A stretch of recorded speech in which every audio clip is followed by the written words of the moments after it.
The golden California sun over our vineyards mirrored the absolute certainty of the empire I ruled, a century of legacy, expanded by my own hands. I was 34, and the woman in the mirror filled me with quiet pride. Everything was flawless. My daughter, Maya, was at her academy. My husband, Julian, was securing our global exports from his glass office. My life was a rare vintage, perfectly aged, sealed, safe. Then the doorbell rang. It was Martha Vance, our old estate worker. She was trembling, carrying a secret that would shatter my entire kingdom. The air in Napa Valley has a specific weight to it, a blend of sun-baked earth, crushed grapes, and old money. Thorn Vineyards wasn't just a winery, it was a monument. My great-grandfather planted the first Cabernet vines on this very hill a century ago. When my father passed the estate down to me, he didn't just give me land. He handed me a crown, heavy with the expectations of investors, critics, and a legacy that demanded absolute perfection. I was the guardian of that crown. Walking through the temperature-controlled stone cellars, surrounded by thousands of French oak barrels, I felt an unshakable sense of control. The scent of slow fermentation and damp wood was the perfume of my success. We were producing millions of bottles a year, shipping to Michelin-starred restaurants and elite private collectors across the globe. The logistics, the global distribution, the aggressive expansion. It was a staggering weight to carry, but I never carried it alone.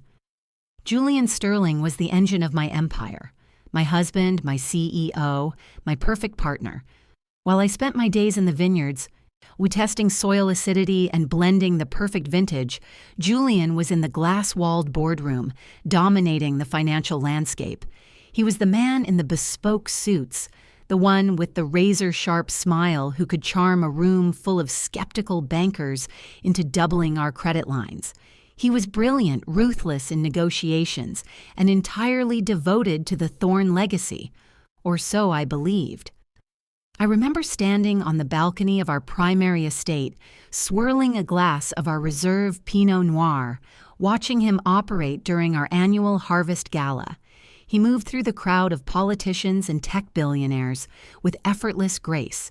He would catch my eye from across the room, raising his glass in a silent, private toast. A toast to us, to the invincible machine we had built together. And whenever the pressure of a bad harvest or a volatile market threatened to keep me awake, Julian would place a heavy, reassuring hand on my shoulder, his voice a steady anchor. "Go to sleep, Nora," he would say. "I am guarding the gates. The numbers are my battlefield. You just keep making the best wine in the world." And I trusted him. Completely. My trust was the foundation of our entire operation. In a marriage built inside a corporate hierarchy, trust isn't just a feeling, it is the ultimate currency. I would watch him kiss our daughter Maya on the forehead every morning before his commute to the executive wing. I would watch them from the kitchen island, sipping my espresso, feeling a profound sense of completeness. Maya adored him. To her, he was the superhero in a tailored suit. To me, he was the firewall that kept the chaos of the world at bay. Because of that love, I handed him the master keys to the treasury without a second thought. I gave him absolute signing authority over the subsidiary accounts, the global logistics contracts, the offshore distribution channels. Why wouldn't I? When you love someone, you don't audit their affection. You don't ask for receipts for their loyalty. Looking back, that was my fatal blind spot. The luxury that surrounded me, the endless rolling hills of green, the private jets, the accolades, they created a thick, impenetrable fog. I was so insulated by my own wealth and power that I confused comfort with security. Our lives were curated to perfection. The manicured lawns, the automated irrigation systems that hissed quietly in the night, the seamless flow of capital into our bank accounts. It was a masterpiece of control. But a fortress is only as strong as the man holding the keys to the back door. I had locked myself inside a golden cage and handed the key to a smiling warden. I thought he was the shield protecting my family's 100-year-old name from the sharks of the corporate world. I didn't realize the most dangerous shark was already inside the house, swimming in my waters, drinking my wine. I was so focused on the horizon, on expanding the Thorn Empire, that I never looked down at the ground beneath my feet. I never noticed that the foundation was quietly, meticulously being dug out from under me. That absolute certainty, that blinding arrogance of a woman who thought she had conquered the world. It was intoxicating. It was the perfect anesthetic. I was asleep at the wheel of my own life, lulled by the gentle rhythm of success. I believed my world was untouchable, until the moment the doorbell chimed, piercing the silence of my flawless afternoon. The woman standing under the grand archway of my front door did not belong in my world. The sun was setting, casting a golden hue over the rolling hills of the vineyard, but none of that warmth seemed to touch her. She was frail, her shoulders hunched inside a faded wool coat. Her face was etched with deep, unforgiving lines, but I knew that face. Martha Vance. She used to work the bottling lines back when my father ran the estate. I hadn't seen her in years. "Are you Eleanor Thorne?" she asked, her voice rustling like dry grape leaves on the autumn ground. "I am, Martha," I said, keeping my tone perfectly measured. "Come inside." And she stepped onto the polished marble of my foyer, her worn shoes leaving a faint trace of dust. She looked around at the vaulted ceilings, the modern art, the sheer scale of the wealth my family had built. She looked completely out of place, yet her eyes held a strange, heavy determination. I offered her a seat in the formal living room. I offered her water, a glass of our reserve, anything to ease the sharp, rattling cough that shook her fragile chest. She refused it all with a slow wave of her hand. "I am not here for your charity, Eleanor," she breathed out, clutching a small, worn wooden box in her lap. "I don't have much time left in this world. The doctors gave me weeks. I am here to clear a debt of conscience." I sat across from her, crossing my legs, smoothing the fabric of my silk trousers. I was a CEO, and I dealt with union disputes and aggressive corporate takeovers. I was trained to listen, to assess the liability, and to neutralize the threat. But the absolute sorrow in Martha's eyes was not a business metric I knew how to calculate. I have a daughter. Her name is Cynthia. She lives in a small, dusty town near the Nevada border, a trailer park where the wind just howls and the heat suffocates you. She has wasted the best years of her life waiting for a ghost. I listened in silence, waiting for the connection. "Cynthia has been in love with a married man for 9 years, Martha continued, her voice hardening with a quiet, bitter anger. 9 long years. He tells her that he is trapped. He tells her that his wife is a cold, ruthless corporate tyrant who only cares about the family business. He plays the wealthy philanthropist on the ultimate savior. He pays just enough of her bills to keep her loyal, to keep her chained to that miserable trailer, waiting for the day he will finally take her away." "That is a tragic story, Martha," I said, my voice cool, professional. "But why are you bringing this to me? What does a desert romance have to do with Thorn Vineyards?" Martha leaned forward, and a tear slid down her pale cheek. "Because she has children with him, Eleanor. 2 beautiful children. They wait by the window of that rusted trailer for the shiny black car to pull up. He visits them. He plays the perfect father in the dirt and the dust. But when the sun goes down, that man drives back across the state line. He drives back to this valley. He drives back to this very house. The air in the room suddenly vanished. The ambient hum of the climate control system and the distant sound of the irrigation sprinklers outside. It all faded into a deafening silence. My hands turned to ice. A strange, suffocating pressure seized my chest. "Who?" I whispered, though my brain was already putting the monstrous pieces together. Martha opened the worn wooden box on her lap. Her hands were shaking violently. Inside the box were not old letters. It was a collection of our vineyard's proprietary corks, the rare stamped corks from our most exclusive vintages, vintages that only one person had the authority to move. Martha looked up at me, and in her eyes I saw something that shattered my existence. I saw pity, to be pitied by a dying, impoverished woman in the middle of my multi-million-dollar estate. It was a violence I had never known. "That wealthy philanthropist," she whispered, her voice cracking. That man is your husband, Eleanor. It is Julian." The impeccable fortress I had built around myself began to crack. "No," I snapped, standing up so fast my chair scraped violently against the floor. "That is a lie. Julian is my partner. He is the CEO of this company. You are lying to extort me." "I wish I were," Martha said softly. "I wish I was just a crazy old woman looking for a payout. But I am dying, Eleanor. I helped him hide the shipping logs years ago when I worked the line. I sold my soul for him. But I cannot die knowing those innocent children are being raised inside his twisted lie. You needed to know what your empire is actually funding." She stood up, her breathing shallow, and slowly walked toward the heavy oak doors. She left the wooden box on my pristine glass coffee table. "He is not protecting your gates, Eleanor," she said, pausing at the threshold. "He is selling the keys." When the door clicked shut, the silence of the massive house crushed me. I stood perfectly still. 9 years, 2 other children, a trailer park in Nevada. Julian had not just betrayed my marriage. He had weaponized the wealth I created to play God in another woman's life. The shock was absolute, cold, and paralyzing, but deep inside that freezing dark, a terrifying clarity began to take hold. I sat alone in my study, the heavy oak doors locked securely against the rest of the estate. The moonlight filtered through the tall French windows, casting long skeletal shadows across the Persian rug. The worn wooden box Martha had left sat in the center of my desk, a silent, damning witness to the collapse of my reality. And I had bypassed the standard security protocols and pulled the subsidiary ledgers, the offshore shell company records, the shadow accounts Julian thought I would never dare to audit.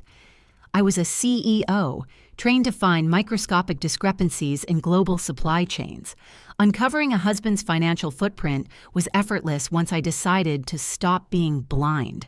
I cross-referenced the dummy LLCs he had set up under the guise of international distribution consultants. The paper trail was meticulously obscured, but arrogance always leaves a fingerprint. I stared at the piece of paper currently trembling in my hand. It was a property deed. The address was a luxury penthouse in San Francisco, featuring panoramic views of the bay, custom Italian marble, and private elevator access. The purchase price was staggering. Millions of dollars siphoned directly from Thorn Vineyards' expansion fund. The closing date was exactly 3 weeks after our daughter Maya's birthday party last year, but a cold, suffocating question wrapped tightly around my throat. If Julian had spent millions of my family's money on this breathtaking sanctuary, why did Martha describe her daughter living in a decaying trailer park in the Nevada desert? Why was Cynthia raising his children surrounded by relentless dust and the suffocating heat of a cheap electric fan? The numbers simply did not make sense. The logistics of his betrayal were fundamentally flawed. If you steal a massive fortune to build a secret life, you put your secret family in the castle. You don't leave them in the dirt. I pulled up the utility bills for the San Francisco penthouse. 0 water usage. 0 electricity fluctuations. The property was empty. It had been completely empty since the day he signed the papers. And then, the truth hit me. A truth so deeply sinister it made the blood in my veins run entirely cold. Julian was not just a cheating husband, he was a master manipulator, a meticulous architect of human desperation. He purchased that magnificent penthouse, but he never intended for Cynthia to actually live in it. He used it as a phantom, a shimmering, untouchable mirage in the desert. I could picture it so clearly it made me nauseous. Whenever Cynthia cried from the sheer exhaustion of poverty, whenever she begged him to finally leave his wealthy, terrifying wife, Julian would drive her across the state line to the city. He would take her up that private elevator, unlock the heavy oak doors, and let her touch the cold, expensive marble. "Soon, my love," he would whisper into her ear. "Just be patient with me. Just wait for a few more corporate mergers to clear, and this will all be yours, our perfect safe home." He kept her in that sweltering trailer park deliberately. He engineered her poverty so she would remain entirely dependent on his sporadic bursts of generosity. He needed her to be helpless. He needed to be the absolute savior, walking out of his luxury sedan into her dusty reality, bringing groceries, paying the heating bill, offering fleeting moments of financial salvation. If he moved her into the penthouse, she would become comfortable. She might become independent. She might stop looking at him like a god descending from the heavens. The luxury condo wasn't a home for his secret family. Nakwe was a golden cage woven entirely out of false hope. It was a leash. He starved them of a real life to feed his own colossal ego. He wanted the absolute devotion of a woman who had nothing else, while simultaneously enjoying the immense power and prestige of a wife who had everything. The sheer cruelty of it paralyzed me. He was torturing this poor woman with the promise of a future he was actively delaying, keeping her suspended in a perpetual state of agonizing hope. And he was doing it using my money, my father's legacy, the sweat of my vineyard workers. I placed the deed back onto the mahogany desk, aligning its edges perfectly with the ledger. The heartbroken, betrayed wife inside me went entirely silent. The tears that had threatened to fall evaporated into the cold air of the study. This was no longer a domestic tragedy.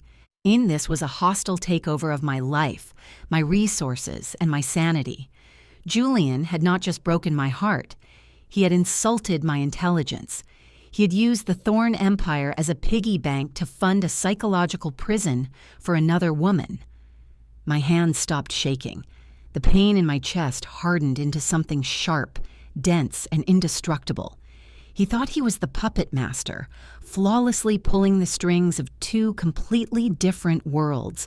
But the warden had left his ledger open, and now I was the one holding the pen. People always ask the betrayed woman what she did wrong. Society trains us to turn the magnifying glass inward, to search our own reflections for the fatal flaw that drove our husbands into the arms of someone else. Was I too demanding? Was I too focused on the vineyards? Did I bring too much of the boardroom into the bedroom? I asked myself those exact same questions, sitting alone in the cold silence of my study, staring at the deed to the empty penthouse. But the answer was not in my reflection. It was in his. Why would a man who has absolute access to everything choose to build a parallel life in the dirt and the rust? Why would Julian, a man surrounded by the finest vintages, bespoke suits, and elite society, seek out a woman struggling in a decaying trailer park on the edge of the Nevada desert? The answer is the most pathetic, predictable secret of ambitious men. Psychologists call it compensating for a bruised ego. I call it the cowardice of a small man. Julian was a titan in the glass-walled boardrooms of California. He commanded millions of dollars, he negotiated ruthlessly, and he walked with the posture of a king. But at Thorn Vineyards, his name was not on the bottles. My great-grandfather's name was on the bottles. My name was on the deeds. Julian was simply the man who married the crown. He wore the expensive suits, he spent the immense wealth, but deep down, he felt like a glorified employee. Every single time he had to slide a major acquisition contract across the desk for my final signature. Every time a wine critic toasted the Thorn family legacy instead of his brilliant financial structuring, it quietly, violently chipped away at his fragile ego. My power, my absolute certainty in my own empire, did not make him feel secure. It suffocated him. That is exactly why he didn't seek out another powerful, independent woman. And he didn't find a mistress in the high-rises of San Francisco or the elite country clubs of Napa Valley. No. He drove out to the desolate, sweltering edge of the desert. He found Cynthia, a woman struggling to keep a cheap electric fan running. A woman desperate, isolated, and entirely dependent. Why Cynthia? Because with her, he was not the husband of the boss. He was the boss. He was the absolute, unquestioned savior. When he walked through the flimsy aluminum door of that trailer, he wasn't Julian Sterling, the expendable CEO operating under his wife's shadow. He was a god descending from the heavens. He brought the groceries, he paid the overdue heating bills, he ate her cheap homemade apple pie, and he allowed her to look at him with desperate, unadulterated worship. He needed her poverty, and he needed her brokenness so he could finally feel whole. Think about the sick, twisted thrill he must have experienced, sitting at my long mahogany dining table on a Tuesday, drinking a $1,000 bottle of our reserve Cabernet, discussing international mergers, and then sitting on a cracked vinyl chair in a cramped trailer on a Thursday, watching a woman cry tears of profound gratitude because he paid her electricity bill. The extreme contrast wasn't an accident. It was the entire point. The disparity between my soaring world and Cynthia's desperate reality was the drug he was addicted to. It was the only way he could artificially inflate his own worth. Men driven by hollow ambition cannot survive in a perfectly built, impenetrable fortress if they didn't lay the bricks themselves. They feel incredibly small inside the pristine, towering architecture of someone else's success. So what do? They find a ruin. They find a place so broken, so devoid of power that they can reign over the ashes. Julian couldn't be the true king of Thorn Vineyards, so he built a miserable kingdom out of dust and false hope just to wear a paper crown. Understanding this was like breathing clean air for the first time in 9 years. The heavy, crushing guilt completely evaporated. The betrayal was never about me. It was never about my dedication to the company or my lack of warmth. It was about his terrifying, consuming inferiority. He didn't cheat because I was flawed. He cheated because I was excellent. My excellence was a permanent mirror that constantly showed him his own inadequacy. He couldn't handle the altitude of my life, so he had to find a swamp to sink into, just to feel like he was standing tall. When you finally realize that someone's ultimate betrayal is actually just a towering monument to their own weakness, that is the exact moment you stop being a victim. You step out of the illusion. The pain stops being a wound and becomes a weapon. The clock in the main hallway struck 2 in the morning, but sleep was a luxury belonging to a past life. I left the master suite, walking silently down the grand staircase, my footsteps muffled by the thick carpets. I bypassed the main executive office and headed straight for the absolute heart of the estate, the underground stone cellars. The air down there was always a constant 55 degrees, thick with the intoxicating scent of damp earth, crushed grapes, and aged French oak. For my entire life, this smell meant home. It meant safety. And tonight, the cold air felt like a warning. I carried the worn wooden box Martha had left me. The proprietary corks rattled slightly against the wood. In the dim amber light of the cellar corridors, I walked past rows of towering oak barrels, finally reaching the secure inventory control room. It was a glass-enclosed space where every single drop of Thorn wine was digitally tracked, from the moment it left the vine to the moment it reached a global distributor. Julian managed this system. Julian controlled the numbers. I sat at the primary terminal, the blue light of the monitor reflecting in the dark glass walls. I bypassed his standard passwords, using the master override my father had hard-coded into the mainframe years ago. It was a security failsafe Julian didn't even know existed. The screen blinked, and the entire logistical nervous system of Thorn Vineyards lay bare before me. I opened the wooden box and took out one of the corks. It was stamped with our family crest, laser-coated for our most exclusive, high-yield reserve Cabernet. I typed the batch numbers into the search bar. The system churned, and the results appeared. According to the Digital Ledger, this specific batch of reserve was shipped to a private buyer in London 6 months ago. But Martha had brought me these exact corks from a local trash bin near her daughter's trailer park in Nevada. Why would proprietary, unreleased corks be sitting in the dirt of a desert town? I started pulling the purchase orders from the last 5 years. I didn't look at the revenue, I looked at the volume. I cross-referenced the tonnage of grapes we harvested against the liquid volume we actually bottled. The math was impossible. We were bottling 30% more reserve wine than our land could physically produce. My fingers flew across the keyboard, tracing the shadow accounts Julian had buried deep within the supplier invoices. And then I found it. The phantom supply chain. Julian wasn't simply embezzling cash from our accounts. That would be far too small for a man of his ambition. He was executing a massive, systematic fraud right under my nose. He had set up a dummy logistics corporation registered in Nevada. He was purchasing cheap, low-grade bulk wine from failing industrial farms, trucking it across the state line in the dead of night, and bringing it into our secondary bottling facility. He was bottling cheap, tasteless swill and slapping the century-old Thorn Vineyards Reserve label right on the glass. Fake wine. Real labels. He was selling the counterfeit bottles to international distributors at our premium price, pocketing the astronomical margin through his shell companies and using the real reserve to pay off black market buyers. He was diluting my family's blood, bottle by bottle. He was literally pouring our 100-year legacy down the drain to fund his secret life. The sheer scale of the operation was breathtaking, but the true horror, the absolute paralyzing terror of what he had done, didn't hit me until I opened the compliance folder. To export wine, to pass agricultural audits, you need rigorous quality control certifications. You need official signatures. When I clicked on a PDF of a federal export declaration from the last quarter, I zoomed in on the bottom of the page. There it was, my signature. I opened another document, a tax declaration for the phantom inventory. My signature again, perfectly forged, flawlessly executed.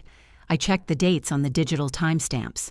On the exact days these documents were filed, I was either out of the country at global tasting events, or I was at the hospital sitting by Maya's bed when she had a fever. He planned it all, every single detail. If the federal authorities ever audited our cellars, if the FDA or the International Trade Commissions ever discovered the counterfeit operation, Julian wouldn't be the one facing the firing squad. The paper trail, the forged signatures, the executive structure, it all pointed directly to me.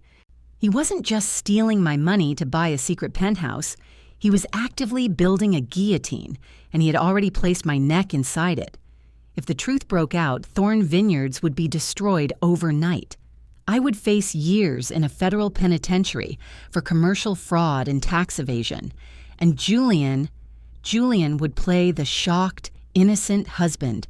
He would take custody of Maya. He would liquidate whatever was left of the estate, and he would walk away completely untouched to his new life. This was not an affair. This was a corporate coup. It was a calculated assassination attempt on my entire existence. I sat in the glow of the monitor, surrounded by thousands of barrels in the freezing cellar. The naive, heartbroken woman who had cried in her study just hours ago. She was gone. She died the exact moment I saw that forged signature. The cold from the stone floor seeped into my bones, hardening everything soft inside of me. I calmly ejected the hard drive, slipping the encrypted copy of his digital death warrant into my coat pocket. Julian thought he was playing a brilliant game of chess. He thought he had cornered the queen. But he forgot one fundamental rule of my family's business. You do not survive in this valley by being gentle. You survive by crushing whatever gets in your way. He wanted a corporate war. I was going to give him a massacre. I kept staring at the glow of the monitor, tracing the digital curves of my forged signature on those federal export declarations. The cold air of the cellar should have numbed me, but my mind was burning with a terrifying, absolute clarity. People always assume that the ultimate betrayal in a marriage is infidelity. They think the deepest cut is finding out your husband gave his body or his heart to another woman. But looking at these meticulous, highly illegal documents, I realized how naive that assumption was. Julian did not just want to sleep with another woman. He did not just want to siphon off a few $1 million to fund a secret life in the desert. No. Julian wanted to completely erase my existence. You have to understand how men like Julian are viewed in the elite circles of Napa Valley. He was handsome, brilliant, and charming, but behind the polite smiles and the clinking of crystal glasses at our harvest galas, everyone knew the truth. He was the lucky son-in-law. He was the man who married into the Thorne dynasty. My great-grandfather planted the vines. My father built the international distribution, and I expanded the empire. Julian was just the hired help who got to sleep in the master bedroom. For a man governed by ruthless, blinding ambition, that reality was a daily, psychological torture. Every single time a wine critic praised the Thorne family legacy in a magazine, every time a supplier bypassed him to ask for my final approval on a contract, his fragile pride was pulverized into dust. I used to think my success was our success. I thought sharing my empire with him made him feel powerful. I was entirely wrong. My power was a constant, suffocating reminder of his own inadequacy. He hated me for it. He hated the name Thorne with a venom I could not have possibly imagined. That is why he orchestrated this massive, counterfeit wine operation. It was never just a cash grab. It was a deeply calculated, systematic act of revenge. If Julian simply wanted to leave me for Cynthia, he could have hired a divorce attorney. He would have fought for half of our assets, dragged me through a miserable public settlement, and walked away a very wealthy man. But a divorce would have left me intact. A divorce would have left me sitting at the head of the boardroom, still the reigning queen of the valley, while he became just another ex-husband. He could not stomach that. His bruised, festering ego demanded something far more violent. He wanted an execution. By forging my signature on those fraudulent customs declarations, by linking my personal authorization to the distribution of cheap, fake wine. He was meticulously building a trapdoor right beneath my feet. He was perfectly positioning himself as the shocked, innocent chief financial officer who had just uncovered his corrupt wife's illegal operation. When the federal agents inevitably raided our cellars, he would hand them the ledgers he had carefully manipulated. I would be dragged out of my own home in handcuffs. I would face years in a federal penitentiary for commercial fraud, tax evasion, and the destruction of a historic American enterprise. And what would happen to Julian He would step up to the podium, looking appropriately devastated for the press. He would take full custody of our daughter, Maya, painting me as a criminal mother. He would convince the board of directors that the only way to save the company from my catastrophic scandal was to rebrand. He would wipe the Thorne name off the bottles. He would rewrite the history of this valley with his own pen, placing himself at the absolute center. He wanted to steal my legacy, rebrand it as his own, and leave me rotting in a cell while he finally played the ultimate king. This was not the betrayal of a wandering heart. This was the cold, calculated coup of a man consumed by an inferiority complex so massive it required my complete annihilation to heal. I sat back in the leather chair, the hum of the servers echoing in the dark cellar. A strange, profound stillness settled over me. The heartbroken wife who had opened the door to Martha Vance just hours ago was completely, irrevocably gone. She was dead. In her place, a cold, unbreakable resolve hardened in my chest. He thought he was dealing with a foolish woman blinded by love. He forgot that I was raised by a man who survived corporate wars, hostile takeovers, and devastating blights. I am my father's daughter. Julian wanted to play a high-stakes game of corporate survival. He wanted to use my name as his shield and my freedom as his currency. But he made one fatal, catastrophic mistake. He left a paper trail, and he severely underestimated the ruthlessness of a woman defending her bloodline. I reached forward and slowly closed the laptop, plunging the cellar back into darkness. The mourning period was over. It was time to go to war. The annual Harvest Gala was always the most anticipated night in the valley. We spared no expense. A massive, transparent marquee was erected right in the middle of our oldest Cabernet vineyard, glowing under the California stars. A string quartet played softly, weaving through the laughter of tech billionaires, international distributors, and politicians. Waiters in pristine white jackets moved flawlessly through the crowd, pouring endless glasses of our finest vintage. It was the absolute pinnacle of wealth, power, and prestige. But tonight, it was simply a beautifully decorated execution chamber. I stood near the edge of the marquee, holding a crystal flute of champagne I had no intention of drinking. I watched the room with the detached, calculated precision of an apex predator. My trap was perfectly set. Scattered among the elite guests, blending in flawlessly in their rented black tuxedos, were 6 federal agents from the Financial Crimes Division. James, my corporate attorney, had coordinated everything. They were standing by the ice sculptures, waiting for my signal. And then, there was Julian. He was holding court near the center of the room, surrounded by our largest shareholders. He wore a bespoke velvet tuxedo that fit him with agonizing perfection. He was laughing, his teeth flashing in the warm light, swirling a glass of our reserve red. He looked absolutely radiant. He looked like a man who had just conquered the world. And why wouldn't he? For the past 2 weeks, I had played the role of the devoted, exhausted wife to absolute perfection. I told him the stress of our global expansion was finally breaking me. I meticulously planted a series of drafted legal documents in our home office. Documents outlining a complete corporate restructuring that explicitly named Julian Sterling as the new chairman of the board. He found them exactly as I intended. And ever since that night, he had been walking on air. When he believed this gala was not just a celebration of the harvest, he believed it was his secret coronation. He thought tonight was the night I would stand on that stage, hand over the ultimate control of Thorn Vineyards, and finally step into his shadow. He excused himself from the shareholders and walked toward me, a triumphant, magnetic smile on his face. My heart did not race. My hands did not tremble.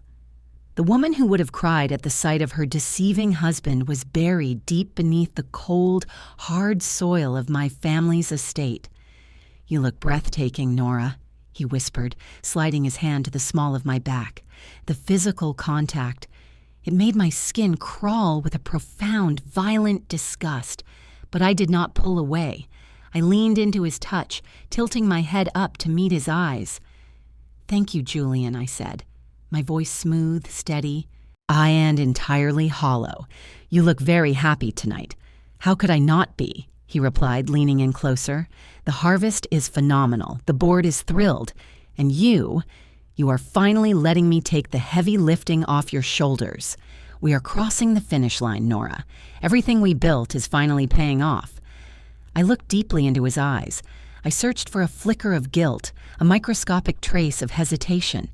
There was nothing, just the blinding, hollow arrogance of a man who thought he was the smartest person in the room.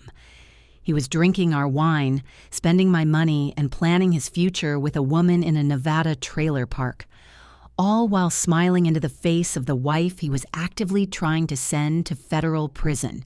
"It is paying off, Julian," I smiled back, a cold, surgical smile. "And tonight will be a night you remember for the rest of your life." He kissed my cheek, completely oblivious to the venom dripping from my words. He thought my calmness was surrender. Men like Julian mistake silence for weakness. They think that if a woman isn't screaming, she isn't fighting. I watched him walk back to the crowd. He was so deeply intoxicated by his own hubris that he couldn't see the walls closing in. He couldn't see the federal agents slowly moving toward the exits, securing the perimeter. He couldn't see the board of directors exchanging tense, knowing glances across the room. James caught my eye from across the room and gave me a single, barely perceptible nod. The warrants were active. The perimeter was secured. It was time. I handed my untouched champagne to a passing waiter. I felt the heavy, undeniable weight of my father's legacy settling into my shoulders. I was not just a wife seeking revenge. I was a CEO protecting her empire. I walked slowly, deliberately, toward the grand stage at the front of the marquee. Julian saw me moving and quickly positioned himself near the front row, adjusting his cuffs, ready to be called up to accept his stolen kingdom. He gave me one last encouraging smile. I stepped into the spotlight. I tapped the microphone. The sharp, piercing sound cut through the laughter. The entire room fell into a sudden, breathless silence. All eyes turned to me. But I was only looking at him. The game was over. The execution had begun. Welcome, everyone, to the Thorn Vineyards Harvest Gala. The microphone amplified my voice, sending it echoing across the glass marquee. And the murmurs of the elite crowd instantly died down. I looked out over the sea of bespoke suits, diamond necklaces, and crystal glasses. And right in the front row, standing with the posture of a conquering emperor, was Julian. He was beaming. He adjusted his velvet lapel, completely ready for me to announce his ascension to chairman of the board. For a century, the Thorn family has built a legacy on a very simple premise. I began, keeping my voice smooth, steady, and dangerously calm. We believe in authenticity. We believe that what is inside the bottle must perfectly reflect the soil, the sweat, and the absolute integrity of the people who cultivated it. A counterfeit vintage does not just ruin a single dinner, it destroys 100 years of trust. Julian nodded approvingly. He thought I was giving a standard corporate keynote, and he had no idea I was reading his eulogy. But recently, I continued, gripping the edges of the wooden podium, I discovered that our integrity was being compromised, not by the weather, not by a bad harvest, but by a parasite living deep inside our own cellars. The smiles in the crowd began to falter. The board members exchanged nervous glances. Julian shifted his weight, a faint crease appearing on his perfectly groomed forehead. He took a half step forward. "Nora," he whispered, trying to catch my eye, his voice tight with sudden tension. I ignored him completely. I pressed the small remote in my hand. The massive projection screen behind me, which had been displaying beautiful drone footage of our vineyards, suddenly cut to black. A second later, a high-resolution document flashed onto the screen. It was a federal export declaration. "And we have always celebrated our high-yield reserve Cabernet," I said, my voice echoing like a judge reading a verdict.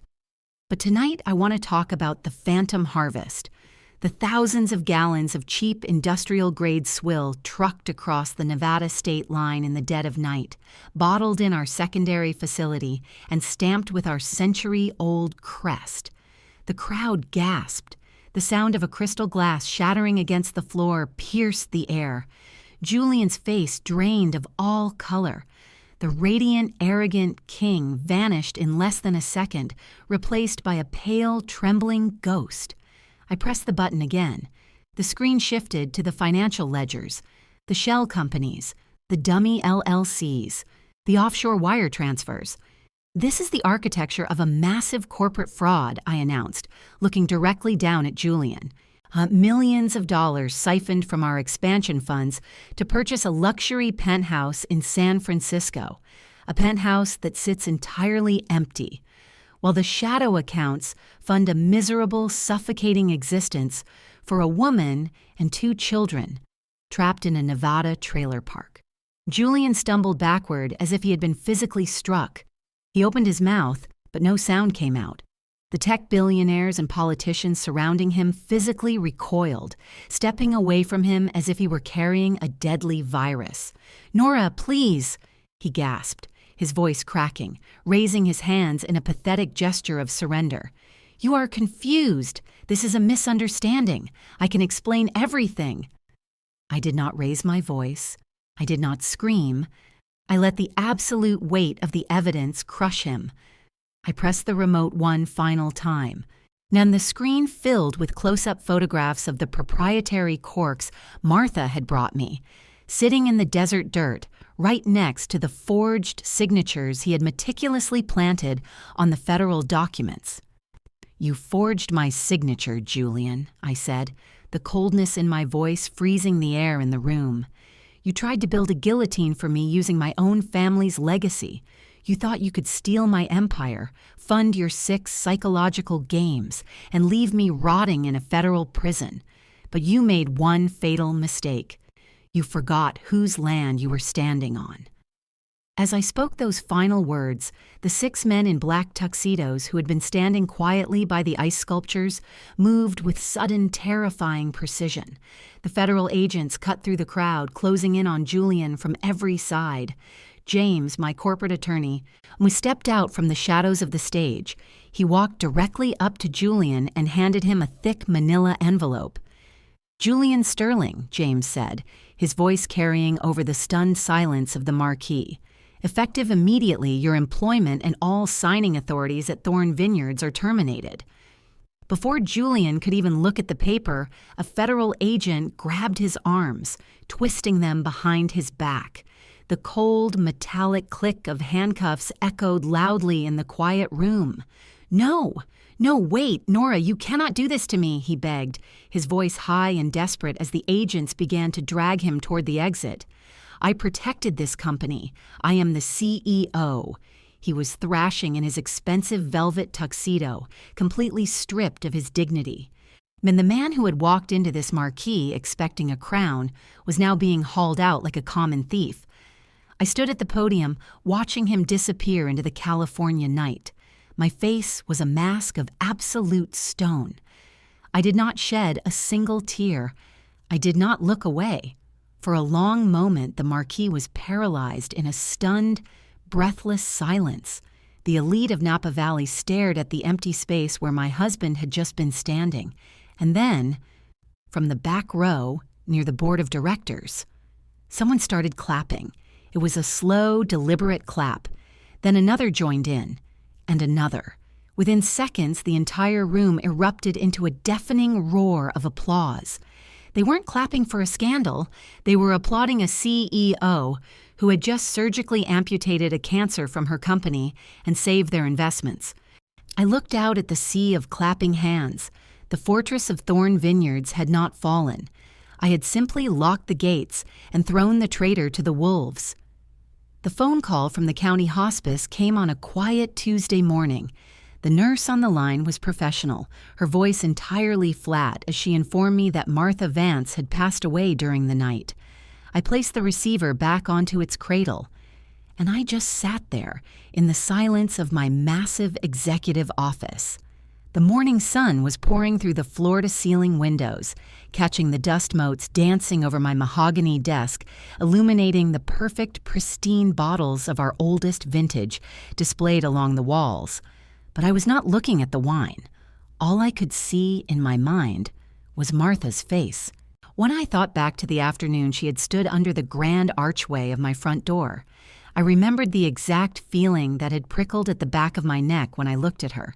I remembered smoothing the immaculate fabric of my silk trousers, feeling a distinct, undeniable sense of distance. I had looked at her worn wool coat, her dusty, sensible shoes, the deep lines of exhaustion carved into her pale skin, and I had judged her. I had thought to myself that she was a discordant note in my life, a piece of the world that simply did not belong in my flawless, curated symphony. I had wrapped myself in the blinding, suffocating arrogance of the elite. I genuinely believed that my wealth, my elite education, and my absolute authority over this valley somehow made me untouchable. I thought the high iron gates of Thorn Vineyards kept the ugly truths of the world outside. How incredibly, humiliatingly foolish I was. I was the CEO. I controlled millions of dollars in international assets. I wore Italian silk. I dined with politicians. And I drank wine that cost more than a luxury car. And yet, I was the one living inside a colossal, pathetic lie.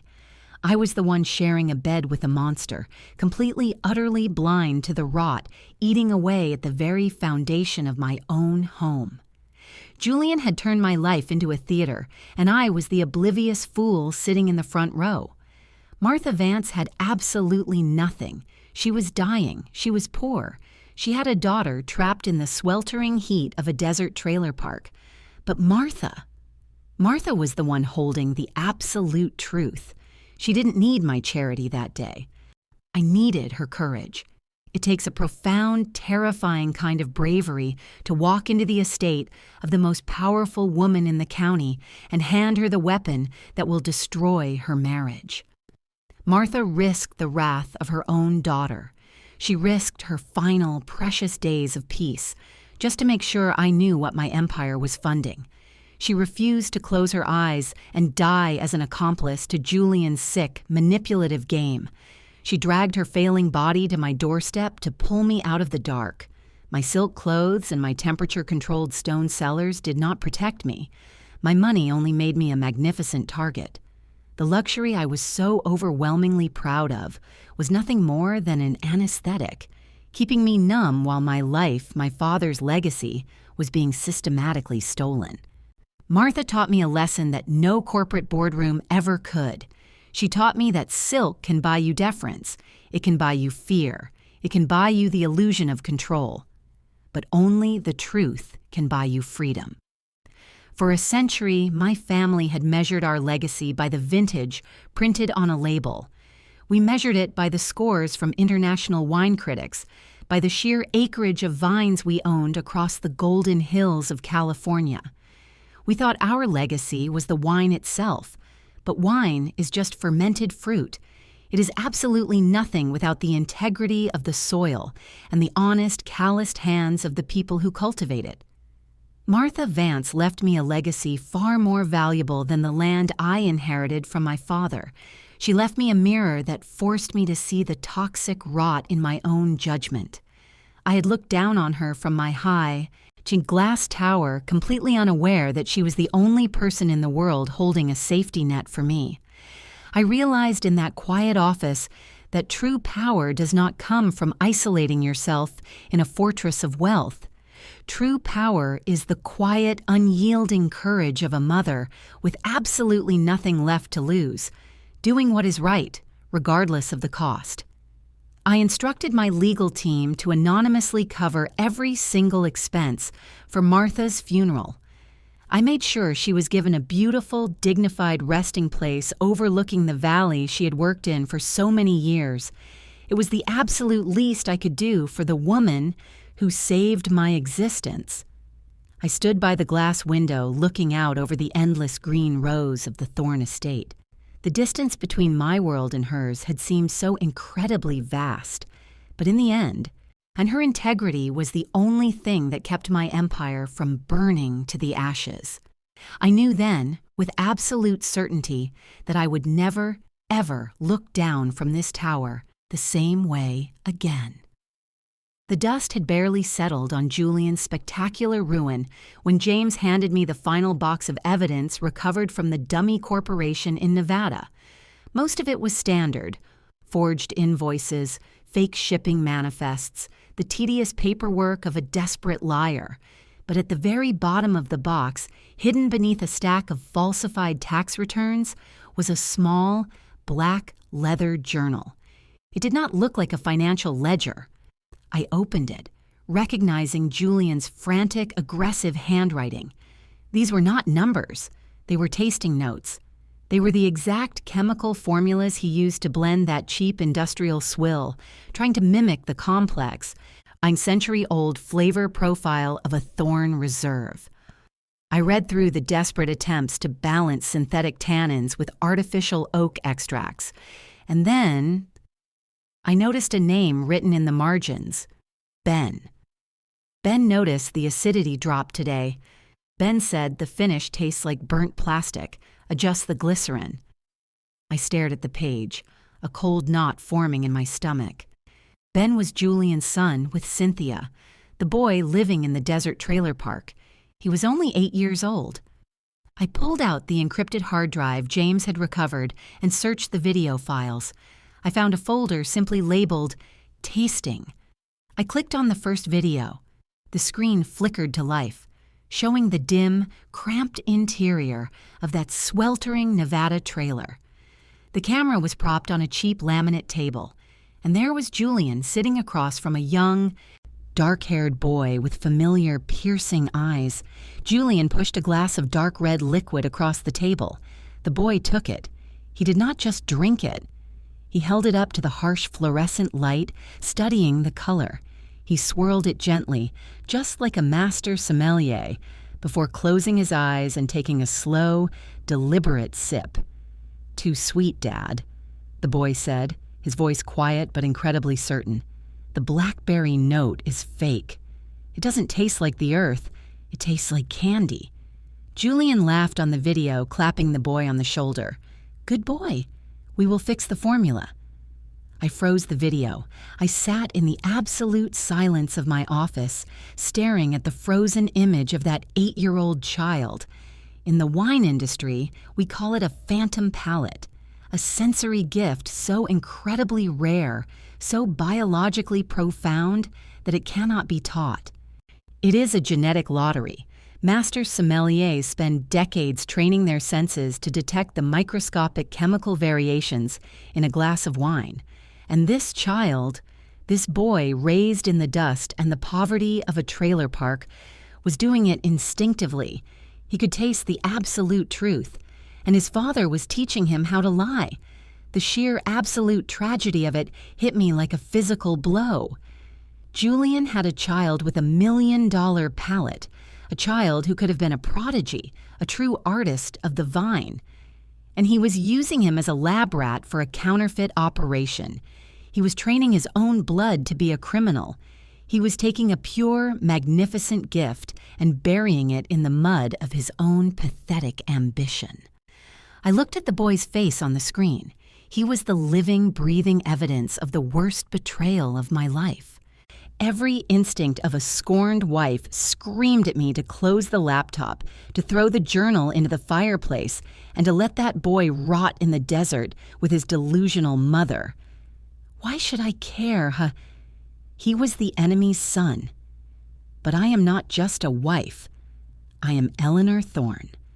I am the guardian of a legacy built on the absolute pursuit of perfection.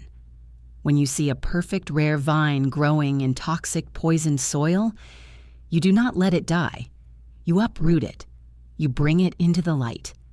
Julian wanted to destroy my family's name, so I decided to steal the one thing he actually created of any value. I did not send the police to the trailer park. I did not contact Cynthia. I picked up my phone and called James. I instructed him to set up a blind, irrevocable educational trust through a European proxy.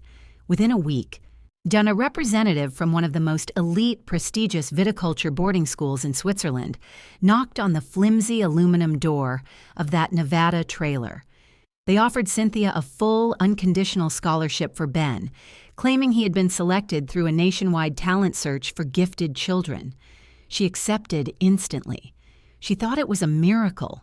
She had absolutely no idea that the hand pulling her son out of the dirt belonged to the woman her lover had tried to destroy. I watched from the shadows as the flight records confirmed Ben's departure to Geneva. Julian was sitting in a concrete cell, entirely stripped of his power, his money, and his reputation. But taking his freedom wasn't enough. I took his ultimate weapon.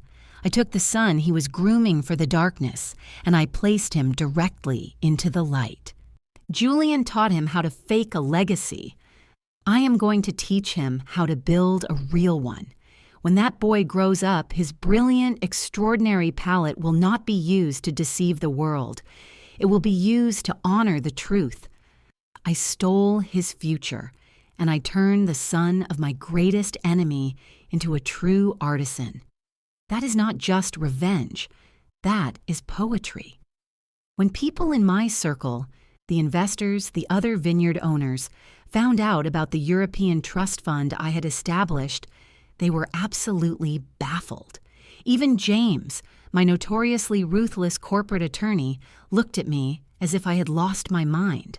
"Why would you spend your own money?" he asked, adjusting his glasses in the bright light of my new office to secure the future of the children belonging to the man who tried to destroy you. To them, it looked like weakness. When it looked like the soft, irrational empathy of a woman who couldn't fully commit to her own revenge, they expected me to leave Cynthia and those children to rot in the financial ruin Julian had created. That is the standard playbook for a corporate divorce, isn't it? Burn the enemy's village to the ground and salt the earth so nothing ever grows there again. But I am not just a scorned wife.